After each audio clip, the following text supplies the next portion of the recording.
quiero iniciar este encuentro con la comunidad científica. Saludo al doctor Orlando Acosta, PhD en biología molecular. Doctor, buenos días. Buenos días. Gracias por acompañarnos en esta mañana de sábado. Seguimos con todo este tema de la alternancia educativa en las escuelas y en los colegios. ¿Cómo manejar y entender este dilema esencialmente ético al que estamos enfrentados, sobre todo los docentes y la comunidad educativa?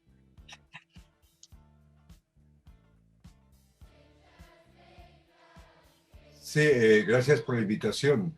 Este tema de la alternancia educativa de forma presencial es bastante preocupante, especialmente en el momento actual de la pandemia, teniendo en cuenta que está en ascenso un tercer pico y que en consecuencia, cuando haya contactos adicionales a los que se tienen, pues la probabilidad de encontrarse en la comunidad, bien sea en la comunidad toda o en particular en los espacios educativos, encontrarse con otra persona infectada, pues consecuencialmente la probabilidad es igualmente alta.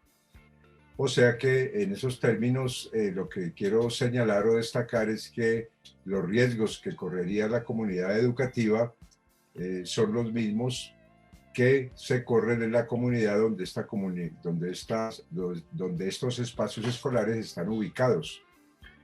Entonces, para mirar aspectos más concretos, por ejemplo, en el caso de Bogotá, tenemos un número de casos nuevos por 100.000 habitantes que está muy por encima del nivel más alto de riesgo de contagio. Es decir, se está por encima de los 220 casos nuevos por 100.000 habitantes. Si lo miramos con otro indicador también muy rutinario en la pandemia, que es el porcentaje de pruebas positivas a RT-PCR, es decir, la prueba molecular para detectar la presencia del virus en la nasofaringe de las personas, pues nos encontramos también en estos últimos 14 días con valores que están sobre el 17%, o sea que si el 10% es el riesgo más alto, pues obviamente estamos en un riesgo altísimo de contagios. Entonces, volviendo al tema que hemos tratado en otros momentos sobre la colisión de ese derecho a la educación presencial de los niños, los beneficios que tiene la educación presencial en términos psicosociales y por otra parte destacando el otro derecho que es el derecho a la vida, pues claramente nos encontramos en un dilema que tiene elementos éticos. Elementos éticos en el sentido de que estando inmerso el derecho a la vida frente al derecho a la educación, entonces no podemos llegar al punto de considerar que al ir a actividades presenciales le pongamos un precio en vidas. Es decir, que para garantizar ese derecho a la educación presencial, el cual todos reconocemos, tendríamos que incurrir en la muerte, en el fallecimiento de muchos miembros de la comunidad educativa. Entonces volvemos al mismo punto que precisamente en estos días lo he visto a través de comunicaciones en redes sociales, donde algunos presionan la concurrencia de actividades presenciales con el argumento de que los niños prácticamente no les sucede nada cuando lleguen a estos espacios escolares. Claramente llevamos de la pandemia mucho más de un año y a partir de los 2 meses de comenzada la pandemia ya era evidente que los niños se contagian, transmiten el virus y también fallecen, ¿no? Entonces estas cifras es importante volverlas a reiterar en el sentido de que si vemos el caso de Colombia, entre marzo de 2020, cuando empezó la pandemia, y el 17 de enero de este año, se han registrado, según las estadísticas del DANE, 148 fallecimientos en niños menores de 15 años. Y adicionalmente 300 niños que se supone o se sospecha fallecieron por COVID de acuerdo con las características clínicas que mostraron. O sea que claramente los niños no son inmunes a la infección.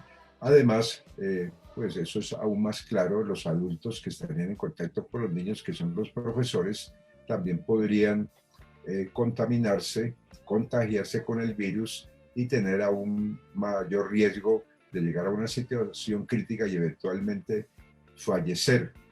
O sea que si vemos todos esos aspectos conectados con el hecho de que las medidas de bioseguridad que se han compartido o publicitado por agencias nacionales e internacionales para disminuir, no evitar de manera absoluta, pero sí disminuir significativamente el contagio en los espacios escolares, no se están garantizando. Eso requiere una serie de recursos adicionales que comparativamente, si lo colocamos como ejemplo, en Estados Unidos se han destinado 130.000 millones de dólares para ese propósito, para garantizar medidas de bioseguridad en los espacios escolares. Si nosotros dividimos esa cifra por 7, teniendo en cuenta que tenemos en Colombia una población 7 veces menor comparada con la de los Estados Unidos, pues claramente vemos que son cifras irrisorias las que se han asignado en nuestro caso para ese propósito.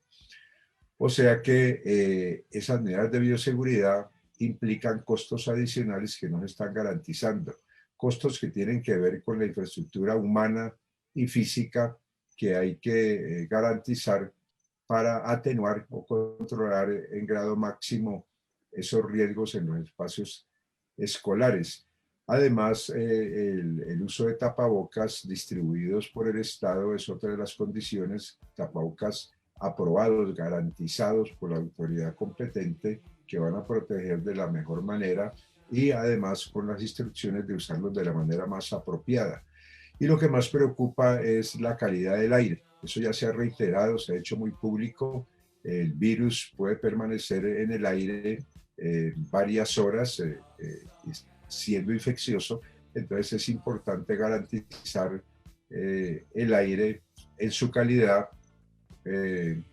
introduciendo dispositivos que automáticamente garanticen una concentración de CO2, que es un indicador de la renovación del aire, teniéndolo de manera ideal en valores de concentración muy próximos a los que se encuentran en espacios externos.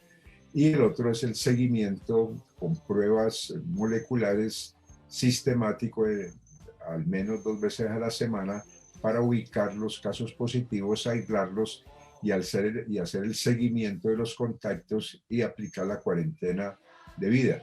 Entonces, por eso se hace el llamado a que en términos éticos se consideren los intereses de todos los miembros de la comunidad educativa, profesores, los mismos estudiantes, los empleados administrativos, las familias, todos ellos en común acuerdo con la autoridad para determinar en qué momento se podría hacer actividades de alternancia con las garantías plenas de la bioseguridad. Es decir, es muy importante tener esta aproximación de todos los interesados para que sea fruto de un consenso, teniendo en cuenta que hay un mandato constitucional del derecho a la participación de los ciudadanos en la toma de decisiones que los afecten. Sí, doctor, digamos que pues agradecemos siempre sus luces y su orientación desde el punto de vista científico, pero también recalcar estos aspectos de los dilemas éticos en los que nos encontramos los maestros en este contexto de alternancia. Le agradecemos mucho por acompañarnos en esta mañana, doctor Planta. Muy amable.